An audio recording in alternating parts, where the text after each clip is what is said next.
নমস্কার, বাঙালির পেট পুরা চ্যানেলে আপনাদের সকলকে জানাই স্বাগত। আজকে আমি আপনাদের সঙ্গে কোকিলা মাছের রেসিপি তৈরি করে শেয়ার করব। আপনারা কোকিলা মাছ চেনেন কিনা জানি না। এই দেখুন, আমি কোকিলা মাছটা দেখিয়ে দিচ্ছি।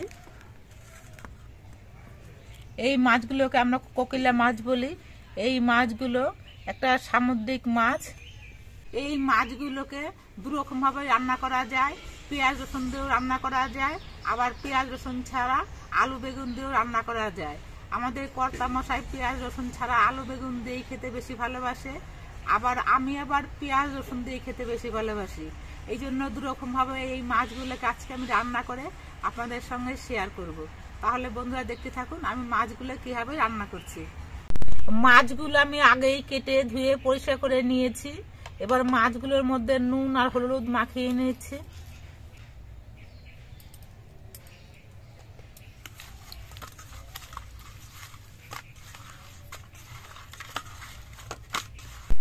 প্রথমে আমি মাছটা আলু বেগুন দিয়ে রান্না করব, তার জন্য আলু আর বেগুন কেটে নিচ্ছি।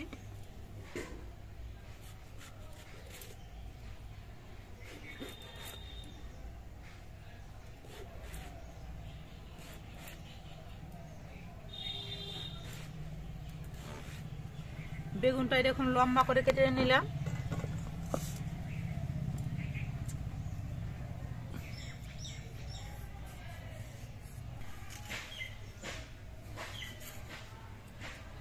একটা আলুর খোসা ছাড়িয়ে আলুটা আমি এরকম লম্বা করে কেটে নিলাম। আমি অর্ধেকটা বেগুন নিয়েছি আর একটা আলু নিয়েছি। এবার এই আলু আর বেগুনটা আমি ধুয়ে পরিষ্কার করে নিচ্ছি।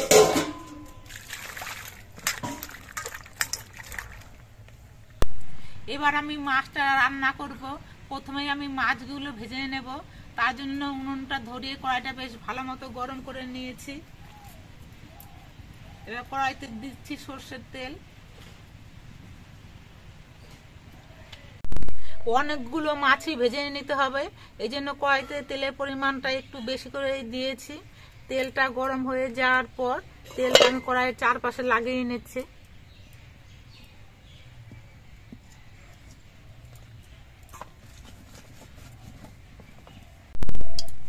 এবার কয়েকটা করে মাছ একসঙ্গে দিয়ে আমি ভেজে নিচ্ছি।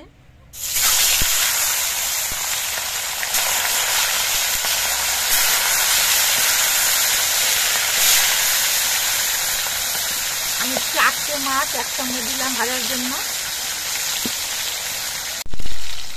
মাছগুলোর এক পিঠ কিছুক্ষণ ভাজা হয়ে যাওয়ার পর আমি উল্টে দিচ্ছি। বরফের মাছ একটু ভালো করে ভেজে নিতে হবে।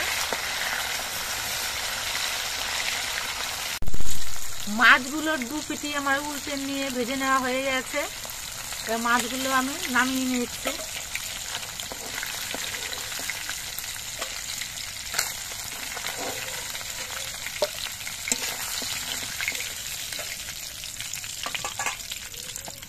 একইভাবে আমি বাকি মাছগুলো ভেজে নিচ্ছি।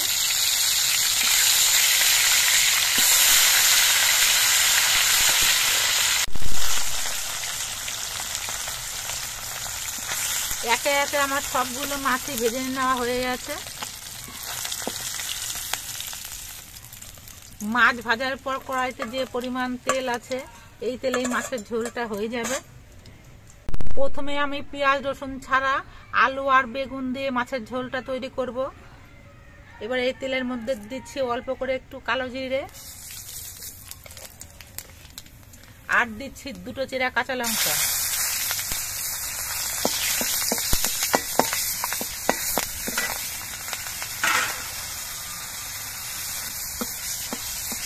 কালো জিরে আর কাঁচা লঙ্কাটা ভাজা হয়ে যাওয়ার পর এর মধ্যে আমি আলু আর বেগুনগুলো দিয়ে দিচ্ছি।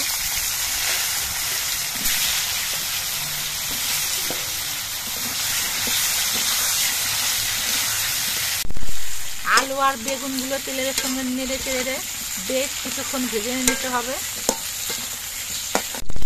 আলু আর বেগুনগুলো ভাজার সময় আমি পরিমাণ মতো নুন দিয়ে দিচ্ছি, আর দিয়ে দিচ্ছি কয়েকটা চেরা কাঁচা লঙ্কা।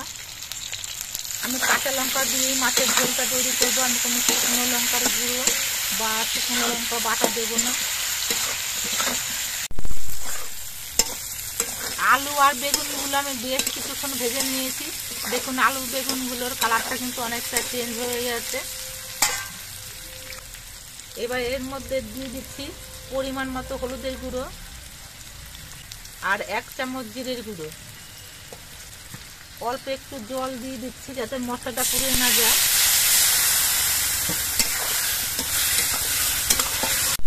এবার বেশ কিছুক্ষণ কষিয়ে নিতে হবে। আমি মশলা দিয়ে বেশ কিছুক্ষণ কষিয়ে নিয়েছি। দেখুন মশলা থেকে তেল ছেড়ে দিয়েছে। এবার এর মধ্যে আমি ঝোল দিয়ে দিচ্ছি। আলুটা সেদ্ধ হতে একটু সময় লাগবে, ওই জন্য একটু ঝোলের পরিমাণটা বেশি দিতে হবে।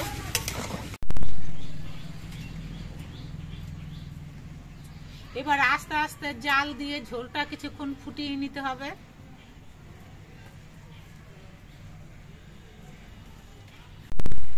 ঝোলটা কিছুক্ষণ ফুটিয়ে নেওয়ার পর এবার দেখে নিচ্ছি আলুগুলো সেদ্ধ হয়েছে কিনা।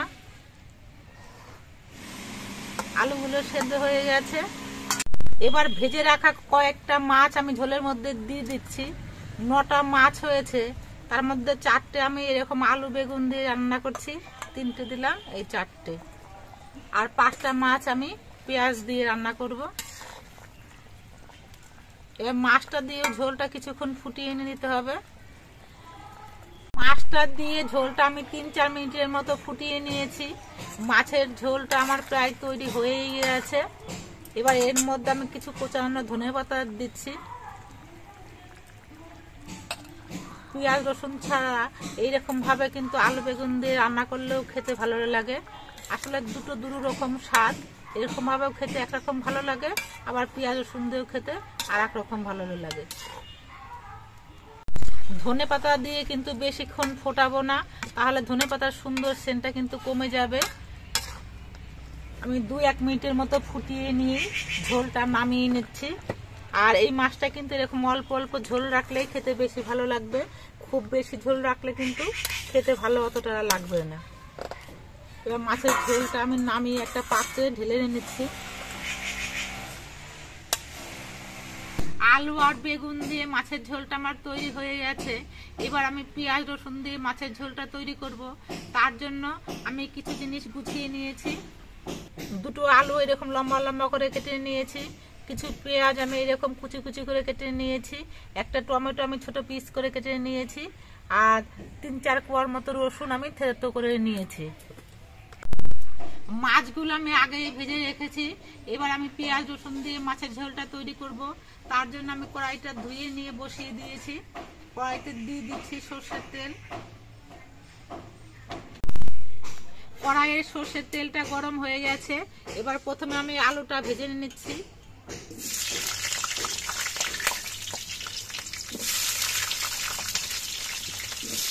আলুগুলো ভাজা হওয়ার সময় আমি অল্প একটু নুন দিয়ে ভেজে নিচ্ছি।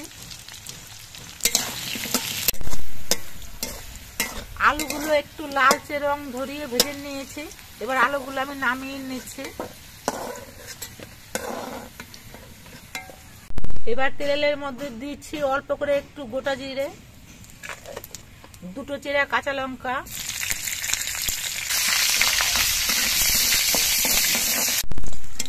কাঁচা লঙ্কা আর জিরেটা ভাজা হয়ে গেছে। এবার এর মধ্যে আমি থেতো করা রসুনটা দিয়ে দিচ্ছি।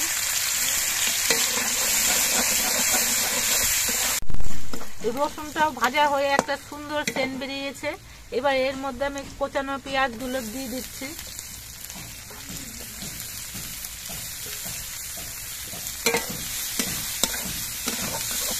এবার নেড়ে চেড়ে পেঁয়াজগুলো ভেজে নিতে হবে। এই সময় আমি কুচি কুচি করে কেটে নেওয়া টমেটোটাও দিয়ে দিচ্ছি।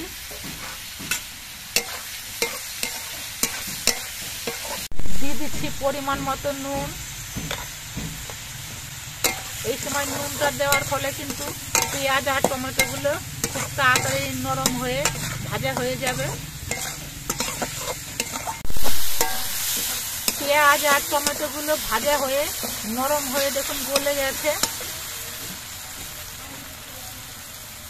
এবার এর মধ্যে দিয়ে দিচ্ছি কয়েকটা চেরা কাঁচা লঙ্কা, পরিমাণ মতো হলুদের গুঁড়ো, 1 চামচ জিরের গুঁড়ো, একটুখানি শুকনো লঙ্কার গুঁড়ো।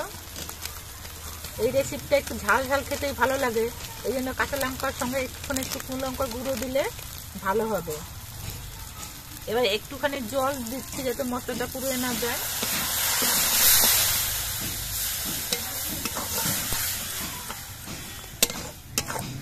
এবার মশলা দিয়ে কিছুক্ষণ পেঁয়াজগুলো কষিয়ে নিতে হবে। মশলা দিয়ে পেঁয়াজগুলো বেশ কিছুক্ষণ কষিয়ে নিয়েছি। এবার এর মধ্যে ভেজে রাখা আলুগুলো দিয়ে দিচ্ছি। এবার আলু দিয়ে মশলা দিয়ে আরো কিছুক্ষণ কষিয়ে নিতে হবে।